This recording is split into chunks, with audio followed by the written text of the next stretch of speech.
ನಿಮ್ಗೆ ಅನ್ಸುತ್ತೆ ಈಗಿನ ಜನರೇಷನ್ ಅಲ್ಲಿ ಎಜುಕೇಶನ್ ಇಸ್ ಇಂಪಾರ್ಟೆಂಟ್ ಅಥವಾ ಟ್ಯಾಲೆಂಟ್ ಇಂಪಾರ್ಟೆಂಟ್? ಎರಡೂ ಇಂಪಾರ್ಟೆಂಟ್ ಆಕ್ಚುಲಿ. ಬಟ್ ಆ ಟ್ಯಾಲೆಂಟ್ ನ ನಾವು ಒಂದ್ ಕಡೆ ನೀಟಾಗಿ ಎಕ್ಸಿಬಿಟ್ ಮಾಡ್ಬೇಕು ಅಂತಂದ್ರೆ ಅದಕ್ಕೆ ಎಜುಕೇಶನ್ ತುಂಬಾ ಇಂಪಾರ್ಟೆಂಟ್ ಆಗುತ್ತೆ. ನಿಮಗೆ ಫೀಲ್ ಆಗಿದ್ಯಾ? ಕೆಲವೊಮ್ಮೆ ಈಗ್ಲೂ ಅನ್ಸತ್ತೆ ನಂಗೆ. ಯಾಕೆ ಅಂತಂದ್ರೆ ಅದು ನನ್ನ ಪರ್ಸನಲ್ ಎಕ್ಸ್ಪೀರಿಯನ್ಸ್. ಬಿಕಾಸ್ ನನ್ ಮ್ಯಾಥ್ಸ್ ಅಲ್ಲಿ ತುಂಬಾ ವೀಕ್.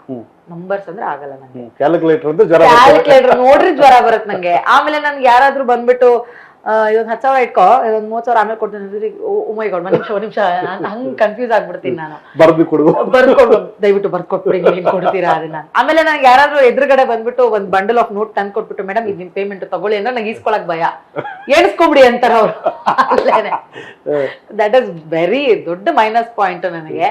ಫಸ್ಟ್ ಸ್ಯಾಲರಿ 7,500 ರೂಪಾಯಿ. ಹೌದು. ಆ 7,500 ಎಷ್ಟು ಸಲ ಎಣಿಸಿದ್ರಿ? ಆ 7,500 ಆಕ್ಚುಲಿ ನಾನು ತುಂಬಾ ತಾಳ್ಮೆಯಿಂದ ಕುತ್ಕೊಂಡ್ 1 2 3 4 ಹಂಗೆ ಎಣ್ಸಿದೀನಿ. ನಾನು ಎಣ್ಸದ್ ನೋಡ್ಬಿಟ್ಟೆನೆ ನಮ್ ಅಲ್ಲಿ ಕೆಲಸ ಮಾಡ್ತಿದ್ದವ್ರು ಒಬ್ರು ಬಾಸ್ ಅವ್ರು ಹೇಳೋದು, ನೀನ್ ಎಷ್ಟು ಸರಿ ಎಣ್ಸಿದ್ರು ಅದ್ರಲ್ಲಿ ಇರೋದೇ 7,500.